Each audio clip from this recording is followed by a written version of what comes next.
Hi, everyone. Welcome to Women in Tech. We're going to give it a minute to let some of the attendees join before we get started.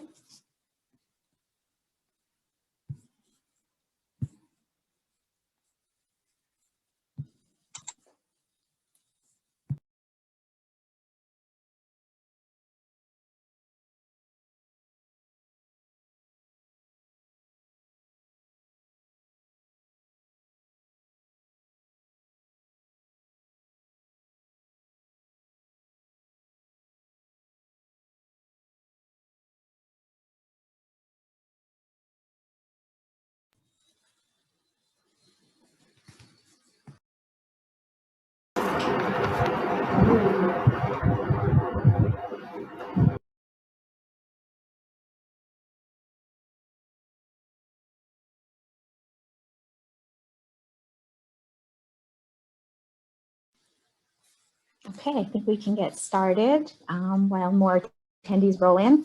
Thank you, everyone, for joining us today. Happy International Women's Day. We're really excited to bring this program to you that's not only Salesforce specific, but DevOps specific. We have a great group of women here who work in the Salesforce ecosystem and come from all different backgrounds. We're very excited to bring them their experience and their challenges to you for this live fireside chat. A few housekeeping items before we get started. The live chat will be about 40 to 45 minutes, and then we will have a small poll and then a live Q&A. We invite you to use the Q&A section to ask any questions throughout the program, and our team will either answer them on the back end or hopefully we can get to them live. So please feel free to share anything that you'd like there. Okay, I think we can get started. I would like to welcome our four amazing panelists. I'm gonna let them take the stage now, and we'll start with Parul, and the rest of the panels who will introduce themselves. Hi everyone, my name is Parul Nagpal. I'm a Salesforce Customer Success Manager at Valuabe. I've been working in the CRM space for almost 10 years, and 5 of which have been on the Salesforce ecosystem. I'm very excited to be here. Thank you. I'm Christy Gorley, a Principal Consultant Solution Architect with PulseSource. I've been working in Salesforce for about 16 years, managing some of the DevOps processes and things for roughly about 10 years of that. So looking forward to chatting with you all today. Hi everyone, this is Bharti. I'm a technical project manager with Demandflow. I'm on the CRM space for the last 17 years, and the last year has been my Salesforce time. Looking forward to this meeting. And my name is Gloria Ramchandani, Senior Director of Product at Capado. I have actually been in the Salesforce and DevOps space for about 10 years now. And now what I'm currently working on is building products specifically for the Salesforce and DevOps ecosystem. Happy to be here. Thank you, everyone, and welcome. We're happy to have you here as well. So we will get started with our questions. So this is for the whole panel. Why Salesforce, and why Salesforce and DevOps? What was your aha moment where you knew you wanted to pursue this career? Gloria, we'll let you take it away. So why Salesforce, why DevOps? I think DevOps specifically for the Salesforce ecosystem it's such a, prior, I would say about 10 years ago, such a time consuming process, right? And when you had to do releases, I would say 6-7 years ago, you would spend, an entire week doing a production release.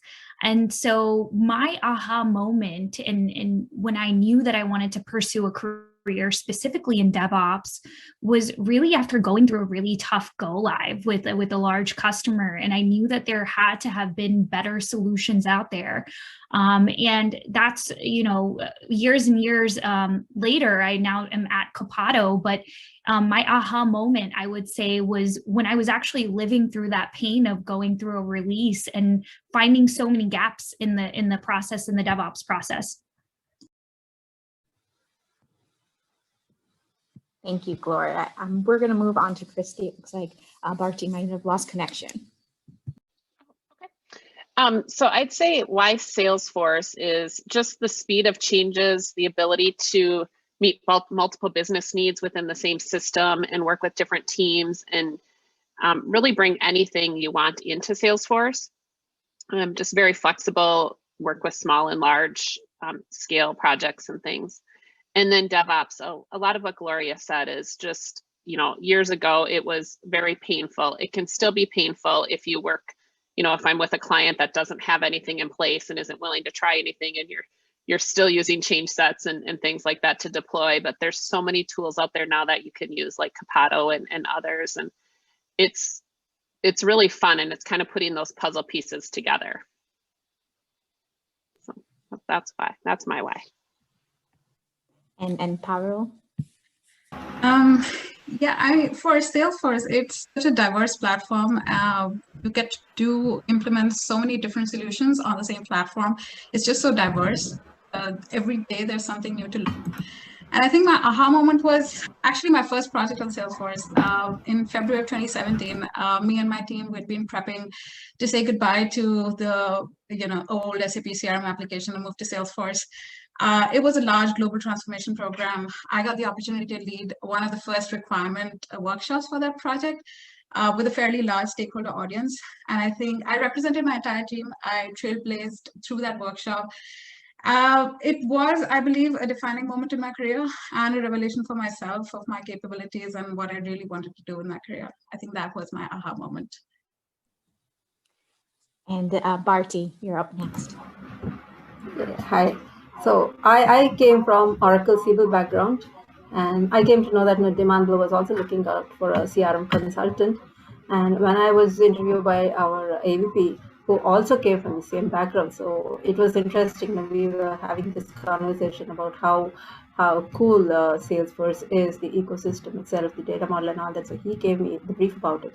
And in the second round of interview, I had a chance to talk to our VP, Manoj, who briefed me on the unique on-demand services model, and that kind of was very exciting for me to hear about it. And that was the aha moment, and I decided, yes, I'm going to shift my career towards this. Amazing. You guys all have different aha moments. I'm sure it's different for everybody, but it's really great to hear. So moving on to the next question. What are some hurdles you faced by pursuing a career in DevOps? We're going to have Christy and Gloria answer this because they're very DevOps focused. Sure. I can go ahead and start. So not necessarily hurdles, but I think one of the biggest things is we all know our IT departments and those people managing the systems are predominantly male. So if you don't walk in and have a confidence about you and things like that, it can be kind of hard to get them to listen to you. So I'd say it's just really making sure you have that confidence in what you're presenting, gaining that respect, and working with them and showing that respect back to them and making sure that they listen to you. I'd say now it is becoming more women in the DevOps space, which is nice to see. I know at PulseSource we have a lot of women on our team and a lot of women in leadership, so that's great. On the client side, we don't necessarily see that as much. And I wouldn't say it's necessarily hurdles, it's just really getting into it and learning it. And confidence is probably my biggest thing, having that. And Gloria, what kind of hurdles have you faced? I think for me, I have an interesting background because I started out in the Salesforce ecosystem, was primarily on the business side of things, right, as a functional architect. And for me, what was really close in the beginning of my career was, what are the requirements? What is the business one, right? What are your pain points? And I think now pursuing a career primarily in DevOps, as I've evolved into DevOps, I feel like to Christy's point, right, everyone around you, mostly developers, it's very male dominating industry.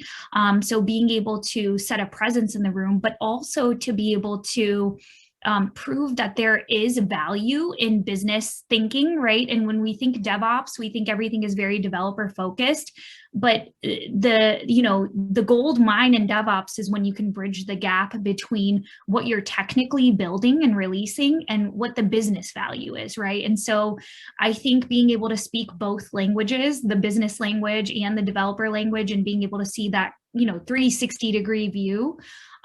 It's hard for a lot of people to get that in DevOps. Sure. Yeah. So this is for Bharti and Parul.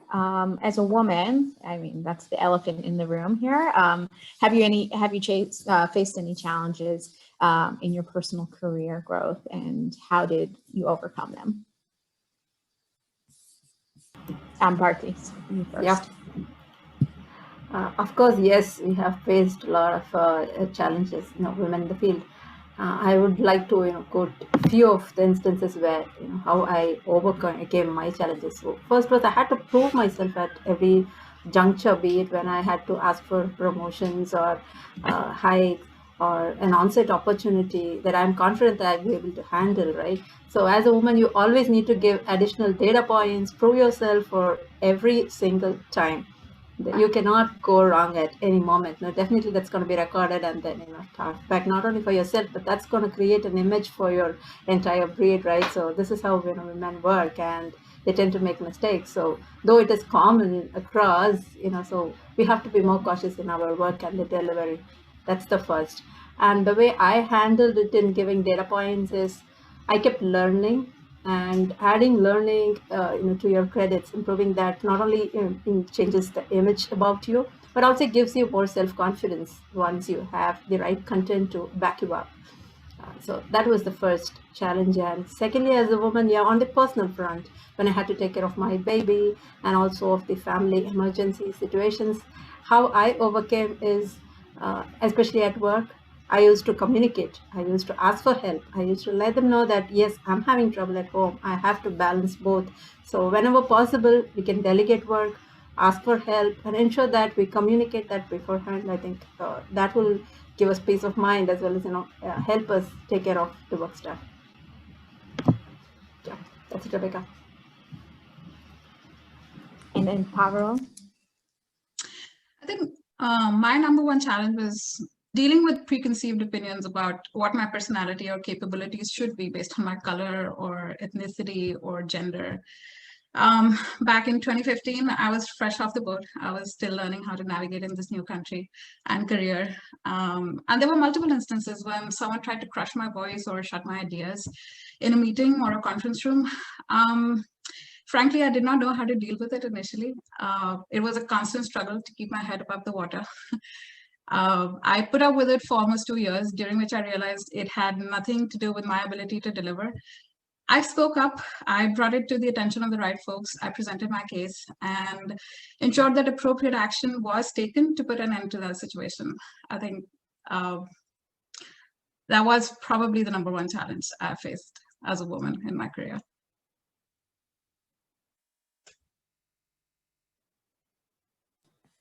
That must have been quite difficult, dealing with many challenges when you're starting your career out in a new country. But thank you for sharing. I'm sure a lot of people feel that way when in a new position and also when working in a new country. Next question. What are some pros and cons about working in a predominantly male-led industry? This is for the whole panel to answer. I think all of you have your stories you'd like to share. Let's start with Christy. Sure. So I'd say, some of the pros are getting to work with lots of different people and different backgrounds, industries, all of that, especially on the Salesforce side, from healthcare to manufacturing, those kind, sales in different departments in there with sales and service and everything in there, as we all know. And I'd say it's not necessarily that it's, male led, it's just all of the different backgrounds. Everybody brings something different to the table, and making sure that everyone gets a chance to be heard and kind of bring their different thoughts together. I hate to kind of go back to, but it has to do with, on the con side, as others have pointed out, if you don't have that confidence kind of behind you and you're kind of being pushed to the background and not able to hear, so you got to make sure your voice is heard and that it's coming out, because if you don't do that, it can easily, you can get pushed to the background in those meetings when you've got a lot of strong males in the room and they're kind of taking the lead on a lot of things.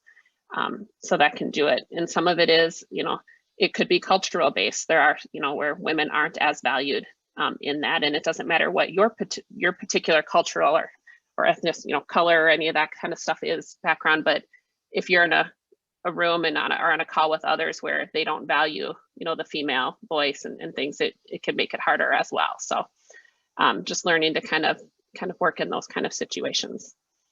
So, but I do think working with people in this industry, things are more straightforward, and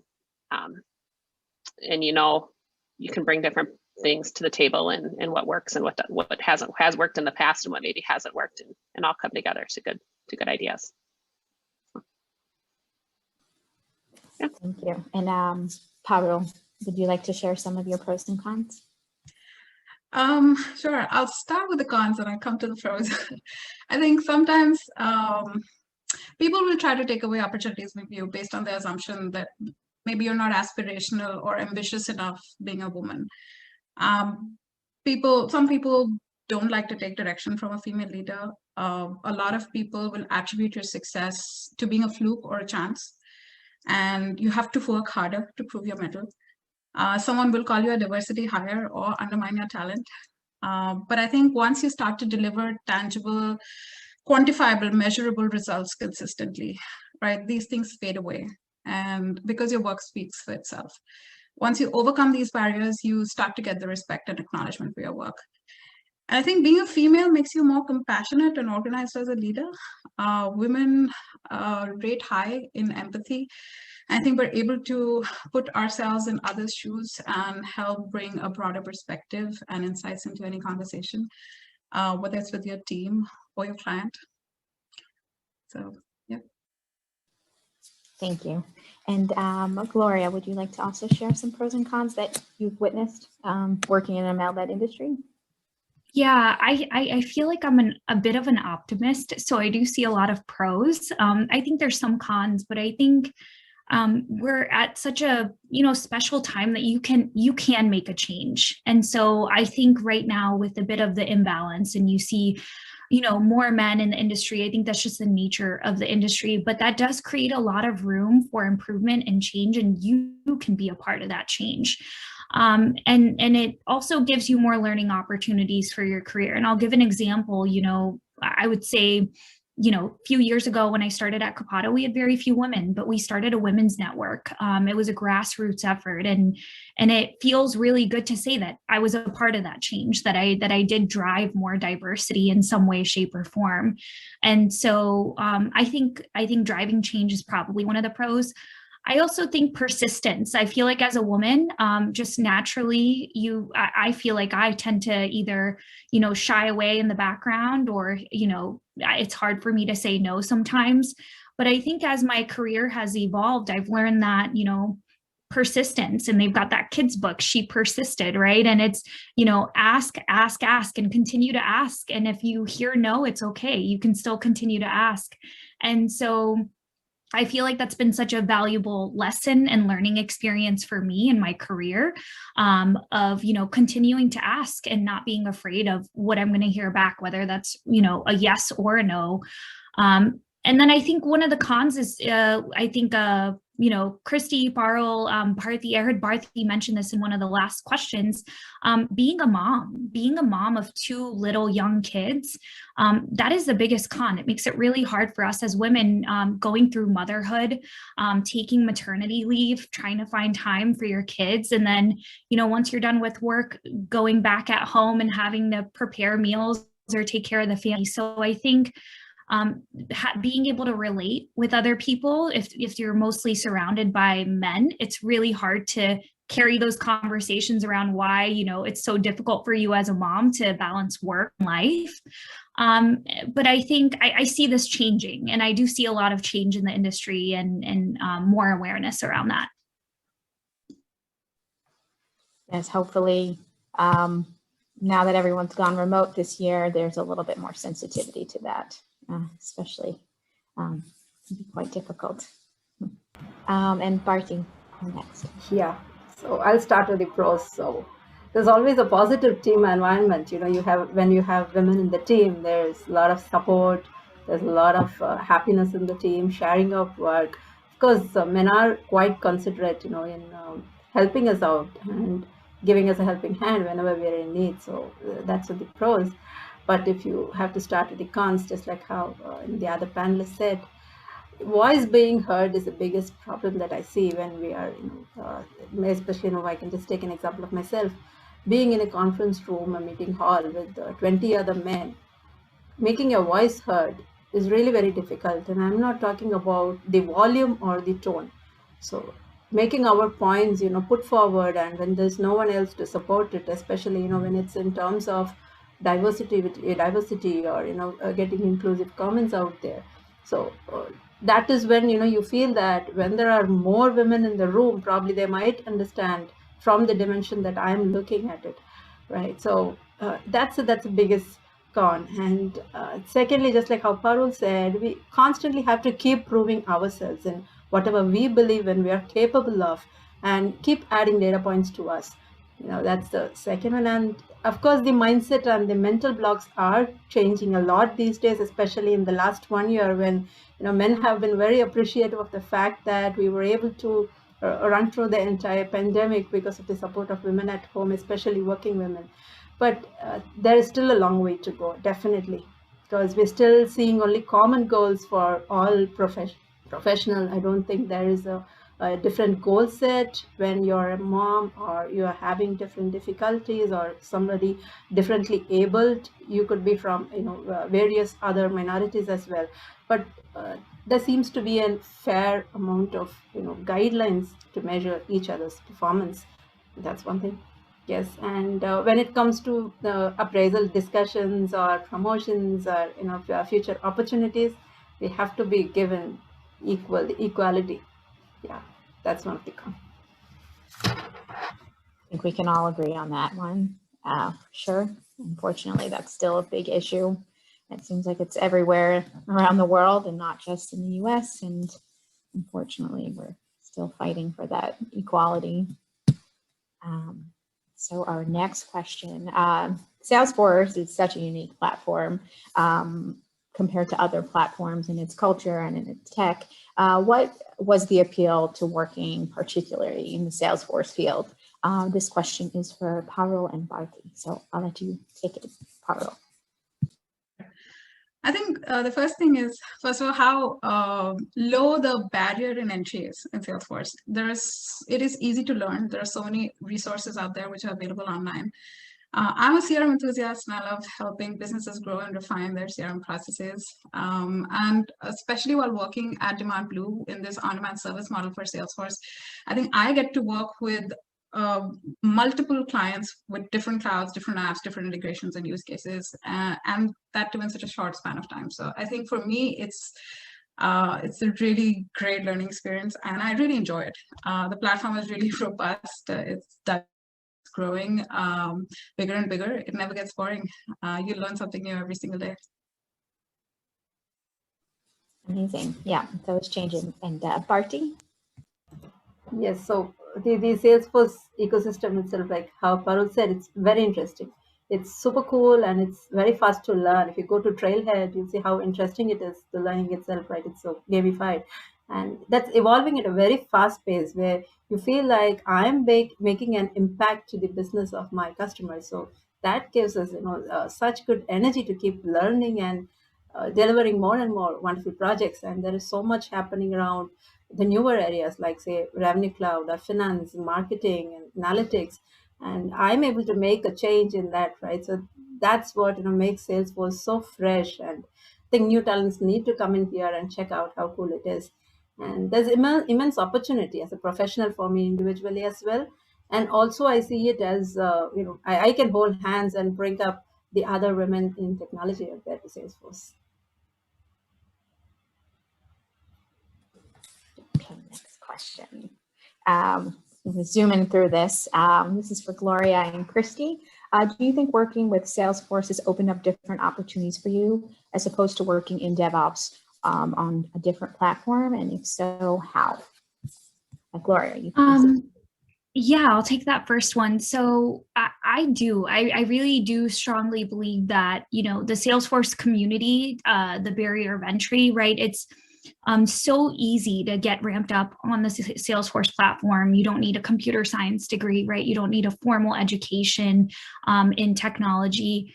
I think opposed to working in DevOps on a different platform, I love Salesforce and I love DevOps. And I feel like Copado is both of those. So it's like a dream job for me to be able to solve that business problem of, how do you do DevOps on the Salesforce platform? I think user groups, Trailhead, those all create opportunities.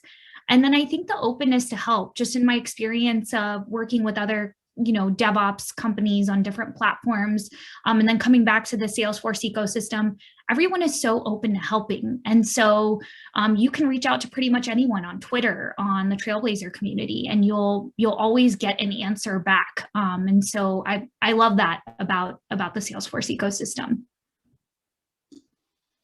Thank you. And Christy? Yeah, I would say it's definitely opened up, different opportunities, being able to work with the multiple industries that use Salesforce. I got introduced to Salesforce while working at a healthcare company. Went into consulting from there and got to work with lots of manufacturers and service companies, financial companies, all kinds of things that, I think if you were on a different platform or working with a different tool other than Salesforce, you might not get all of those different opportunities because you might tend to get more siloed into a specific industry. As well as company size. I've worked with, companies that have, 10 employees to companies that have, hundreds of thousands of employees. So it definitely opens that up in the DevOps side of it. You get to do a lot of things. I start with companies all the way, starting with discovery and helping them solution the things, and then working with the team through, actually deploying it up through the different environments and stuff. So I'd say, definitely being on Salesforce has opened those doors up. And a lot of things Gloria mentioned too, of, how easy it is to find resources and help and assistance when you need it, and or maybe struggling with something is great. Yeah, it seems like there's definitely a lower barrier to entry when it comes to having that education prior, which is very interesting for a platform and also really refreshing in case someone wants to make that career move. Okay, next and final question. This is for everyone. I think our audience will definitely be happy to take away any valuable tips that you have to share. So if you have anything that you'd like to share, we're looking for tips on how to be successful on Salesforce or in Salesforce DevOps. Bharti, why don't you start? Sure. So I'm going to make it both Salesforce and generic as well. So the first tip that I should give everybody at technology is believe in yourself and speak up. When we focus on the goals, I think it's helps us a lot, right? Keep your focus straight, because there could be challenges or hurdles coming all the way along. So don't look at all those. There could be 101 challenges for you, but your focus still remains where it was. So look forward to that and keep marching forward. The first. The second tip would be your learning orientation can take you a very long way. So keep focused, and every time keep learning, not just technical skills. It could be your leadership skills, on the process of soft skills. That has actually helped me a lot in my career path, and I would suggest that all of you keep that as an important tip as well. And third is stand for each other as women, right? So what we do and how we do actually creates an image for how women in technology do.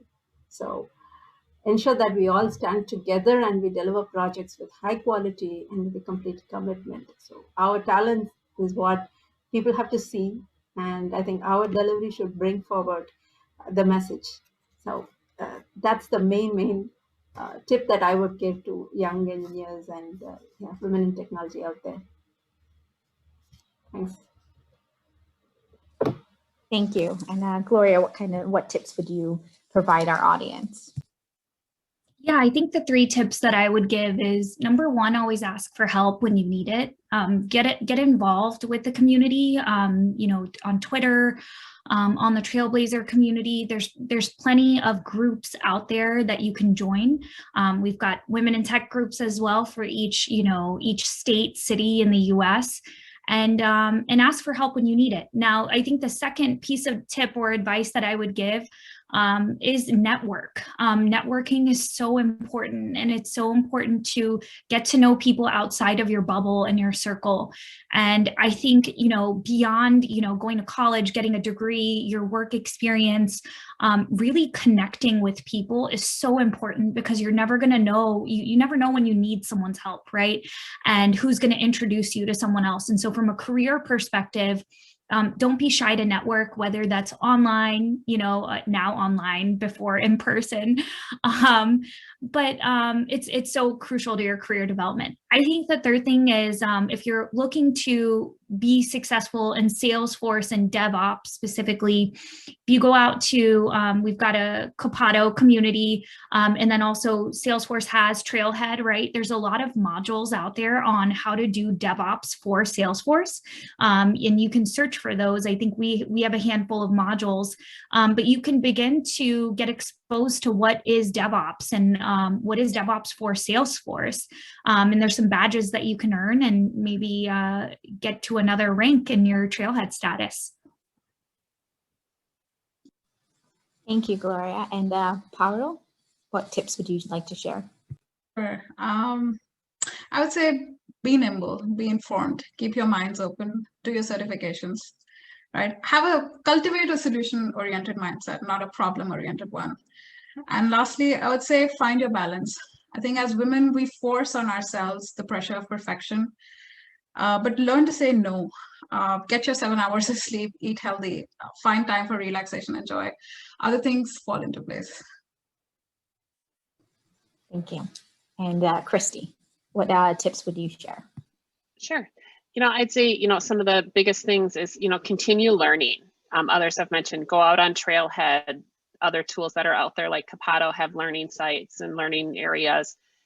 Just keep learning. Salesforce is constantly coming out with new things, and it doesn't mean you have to pay for it or go to class or anything like that. Trailhead is a great resource. See how many times you can multiply your Ranger status out there, right? Like how many badges can you earn? Be open to different ways to do things. There's, especially with how versatile Salesforce is, there's different ways that things can be done in the system through the DevOps process, things like that. Be open to those other ways. And one thing I put, at the top of my list of what I do is, mentoring junior resources as they're coming in, or maybe somebody who wants to learn another tool or get a new certification, helping them and do that. And those that are more junior or just getting into it, don't be afraid to ask for help. It's okay to say, you know what, let me check on that and get back to you, and do some research and use your resources and other people that are out there to assist with that. Thanks. I think that's what makes Salesforce a bit more unique, that there is that strong community behind the company. So it's nice to hear that it's valid, and it definitely is supportive. We've zipped through this, so we've gotten to our poll section, but that just means we leave more time for our Q&A. So for our audience members who may have signed in a little bit later, we have a live Q&A, so feel free to pop any questions into the Q&A section, and we will hopefully be able to answer them shortly.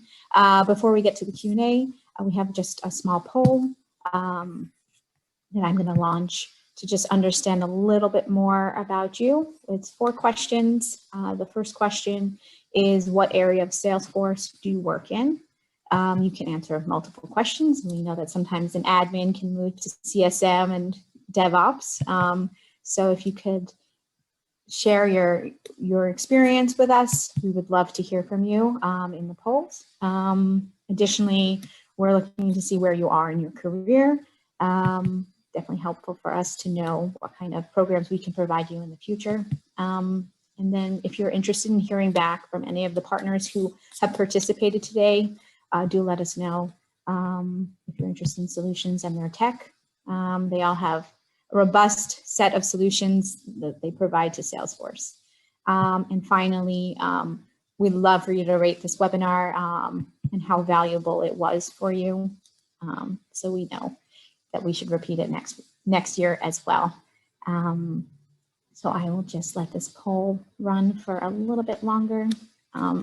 I really appreciate all of our panelists. They come from all different experiences. It doesn't matter where they were on Salesforce. They have such valuable insight into starting their careers on Salesforce. So it really was very insightful to hear all of your challenges and your experiences. And we do have a nice amount of questions that will dig deeper into those experiences. Okay, so I'm going to end polling, and I thank you all for participating. And let's get to the Q&A. Okay, so first question. This question was asked by Caroline Hanning. She has mentioned that she only recently discovered her love for this topic, and she asked panelists what resources do you suggest would help her dive deeper into DevOps and the dev world, learning how to code, being an architect, governance. I guess this would be more for Christy and for Gloria to answer. Sure, I can take a first stab at that. So I definitely first start reaching out, go into Trailhead, get logged in, and it has great searches in there. If you just search DevOps or, Apex code, any of that stuff, you can kind of start it out. If you haven't worked in Salesforce much, there's some trail mixes that you can look at within Trailhead too, that will kind of give you a good path to get started and get more familiar with Salesforce as well. Yeah, and I'll just add to that. There is in Trailhead, when you search, you can adjust your role as an architect. And so if you adjust that, all the modules will come up that are relevant to the architect career path. The Capado community has DevOps specific modules that if you're looking to get more educated on DevOps on the Salesforce platform. But Caroline, happy to connect with you after this if you want more resources. Thank you both. So our next attendee, this I think a lot of you had mentioned about having a voice, especially when you're in a male-led industry. One of our attendees mentioned that she often is excluded from emails and meeting invites. And she wanted to know how she can be heard without coming across negative or pushy. I know that we get branded as bossy and mean when we're direct in what we want. So perhaps the whole panel can give their insight on how to navigate that in a male-dominated industry. Let's start with Bharti. Yeah, sure. Yeah, that's a tough situation, when you're excluded from emails or from the meetings. I think keep constantly telling when in your common team meetings or when through common emails, keep insisting that you be included in every important discussion, that you have to be informed and you have to be included so that your points are also raised. I think this constant push keeps, has to be going out from us. It's a valid situation, and I have also come across this, and yes, like how Rebecca said, we are branded that, if you are more strict, it's like, why are you answering you? It sounds arrogant, it sounds rude, whereas the same voice comes from a male counterpart, does not get that comment. That's quite common because of our practices. So I think we constantly need to keep asking, keep voicing out our opinions, and send out emails if you are being missed out in some chains, writing back, reply to all, especially marking your manager or your boss, saying I want to be included in all discussions so that I'm not left out in any topic. Yeah. Thank you, Bharti. And Parul, would you like to share your insight?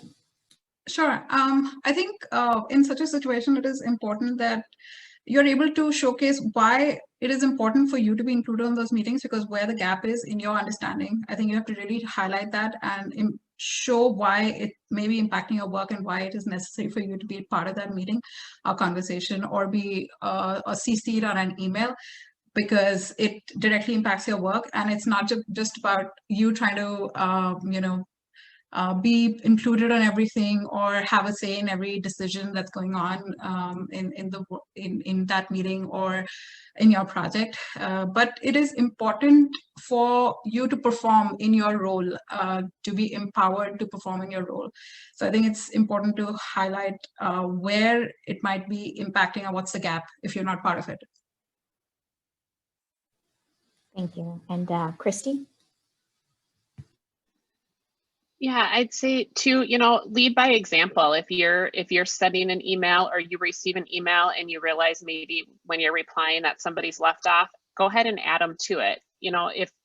If you're CCing somebody on an email, we all get lots of email, but if I'm not in the two, you might kind of know it's not, okay, this is just more for my information. And so then, maybe others will start seeing that happening too, that, oh, maybe I should make sure to include that. Because it happens a lot. People will hit reply instead of reply all. So. And Gloria. Yeah, I would echo what Christy had just said. I also would actually reach out to that person directly and ask them why they didn't include you and that you should be in that meeting and why you should be in that meeting. So if you are okay with, confronting the person, I think you should have your voice be heard and ask the question of why. There may be a reason behind it, right? But there's no harm in asking. Thank you all. One of our attendees had asked, working in Salesforce, you wear many hats with different skill sets and their strengths and weaknesses in your career. How do you recommend balancing personal strengths and weaknesses in your role and standing out? I will have Christy answer first. That was a loaded question. I'm trying to read it all here too. If there's something I'm maybe not the best at, it's using other team members, asking for their insight, pulling them in, using it as a growth opportunity for yourself or maybe for someone else on the team too, and kind of doing that. You do wear many hats. I've been the functional architect, the project manager, and the person doing all the config in the system on one project, right? And it's, just being able to kind of compartmentalize what you're working on and keep everything straight. I'm a big list writer. I like to check boxes off my list. So that's how I keep myself organized. But so it's really just, using the other team members. And if something is a weakness for you, knowing that it's a weakness is a good thing, and identifying that and pushing yourself a little bit so that it can maybe move more towards that strength side. Thanks. And Pavel, how would you answer that question? I think, so first, have realistic goals for yourself. You can't be the best at everything. That's very important. Like have a vision for yourself and keep your goals realistic. It's important to learn every day. It's important to hone your skills on the technology side, on the business side, whatever role you might be playing, right? On your soft skills, on your presentation skills, or public speaking, whatever it is. Practice makes perfect. Keep working on it. You need to recognize what your shortcomings might be. And I think you need to have a plan for yourself on how you're going to address that skill gap and take steps. Don't just think about it. Take steps to, work towards that skill gap and acquire that skill. Thank you. And Bharti. Yes, one would be focus on your strengths. Wherever your strengths are, that's so easier for you to take up those tasks. And secondly, managing, your personal and also the career side. I think look out for options which can be delegated to others, not only at work, even at home. Look for support systems that can take portion of your work. You will really find it easier to manage your work when you pull out these chunks of work that take up your time and concentrate on more useful work and making it more successful. That's a big way, so clearing out and your mind, giving you really peace of mind. So that's one. And secondly, on improving your skills, right? It is very important that we plan out our learning goals, not only on the technical, like how Parul put it, right? Even on the domain or your soft skills, leadership skills. Plan out, look for your role models. How are they doing? How did they get there? What are their special qualities? What are their skill sets? What makes them so attractive? What makes them want to be followed? So these skills are something that if your learning curve is also in the same direction, go for it and get trained. Thank you. And Gloria? I think one thing to remember, which, makes it hard while you're balancing strengths and weaknesses, is don't forget to be yourself, and then going back to what you're good at. It's really easy to lose your identity, right? And if you're, to Parul's point, if you're not a good public speaker, that's okay. But record yourself, listen to yourself, right? And there's really great trainings out there like Bold Echo training. And if you would have told me to stand up in front of an audience 7 years ago, I would have said absolutely no. But I actually spent a lot of time, on that skill set, right? On trainings and listening to myself and speaking slowly, and it takes a lot of time. But yeah, we all have strengths and weaknesses. Just don't forget to be yourself. Always remember to be yourself. Thank you all. All very good advice. We do have a few audience members who are men, and so thank you for joining. And I was wondering, for our panelists, what can they do as an ally to help women in tech and women in Salesforce in their work environment if they maybe see some sort of prejudices or inequality? Gloria, would you like to start? I have a lot of strong opinions about this. I think support the women in your organization, right? I would say some of my best allies in my career have been men, not women, which I find very fascinating, right? And I can say that I've worked for, I have a mentor still that mentors me after 10 years. And he, I would say, is the most uplifting person for women in his organization. And so I think the best way that you can be an ally is, lift other women in your organization, support them. There's groups like this, Women's Network or Women's Group, at various companies. Try to be involved with those to understand, how can you close that diversity gap. And I think the last piece of advice I'll give for men out there is, if you hear something, say something. And there's a lot of locker room talk that goes on behind closed doors, but stand up for the women that, and so I would say that's probably the best thing that you can do is stand up for your teammates. And if you hear something, say something. Thank you. Bharti, would you like to say something? Yeah, big shout out or thanks to all the men who have helped us come this long, and there have been very good allies who have helped us on the journey. But at the same time, I would also, just like how we put it forward, being heard is a very big challenge for us. So please hear us out. When a woman employee is coming and talking to you, raising her voice, it takes a lot of courage and conviction in getting her point out. So hear her out and listen. Most of the time we don't need answers. We need people to listen to us and just raise a voice, right? So have that in mind. That's the first. And secondly, when you know that there is the point we bring out is genuine, please support. It's not because of gender diversity or different roles that you play, whether you're a subordinate or a superior, it doesn't matter. We're all just humans, right? And the same breed. So just support each other. I think that will go a very long way for us. And Parul, I'm going to have you answer this one. I know that you definitely come from, well, as you mentioned earlier, experience with this, unfortunately. I mean, we all have, but you had mentioned it. So I'm sure you have a lot of insight that you can share with us.